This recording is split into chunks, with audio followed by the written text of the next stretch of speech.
used to transport a prisoner. 2 fighter jets escorted it during transit, and fully armed soldiers accompanied it all the way to a secret underground base, 30 meters below ground. Waiting for her were 3 cabinet-level officials. What kind of person could make them so nervous? A 1-meter-thick iron door opened, revealing nothing more than an ordinary woman. Yet she carried 105 criminal charges, was the world's largest arms dealer, commanded an invincible private army, and was known in the criminal underworld as Snow White. The 3 cabinet officials hadn't brought her here just to have her sign a confession. They were primarily there to force her to reveal her arms contact in Angola. Elena calmly signed the papers, but the note wasn't a confession. It instructed the officials to check their jacket pockets. The Attorney General couldn't believe it. When he reached into his pocket, he actually found a slip of paper that boldly read, "I am the Queen." They couldn't understand how she had slipped the note past them under their noses. Even more shocking, New York City, centered around Elena, had already descended into chaos. A fully armed gang had taken over a bank, but they didn't harm a single hostage. Instead, they pulled out a remote control.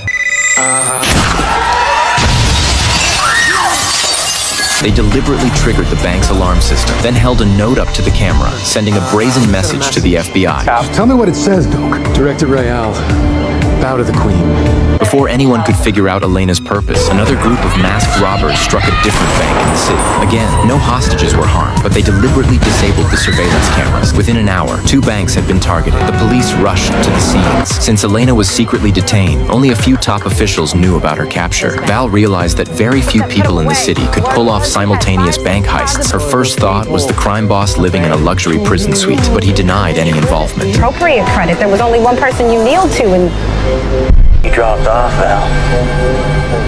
In reality, Val had crossed paths with Elena years ago in Gambia and had nearly died at her hands. She knew Elena's style well. Val immediately contacted the FBI director, sharing her suspicion. If Snow White was behind these heists, more banks were likely to be targeted. She proposed armed defense for all 765 banks in the city. The director dismissed her warning. Undeterred, Val rushed with colleagues to the city's central banking control center. If Elena was moving on to other banks, this would be her next target. But just as they arrived downstairs, an explosion went off. After the blast, they approached the building cautiously and found a note left on the glass by the robbers. Val's suspicion was confirmed. The director finally realized Val was right. He instructed her to prepare all investigative materials on Elena and head to a place called Tottenberg, the secret base where Elena was being held. Val warned the 3 cabinet officials that Elena's plan was likely far more complex than it appeared. Any flaw they discovered might be intentionally revealed. Val even suspected that Elena's secret capture could itself be a trap. With the Attorney General's approval, Val was granted close access to Elena, but when the door opened, it was Elena who spoke first.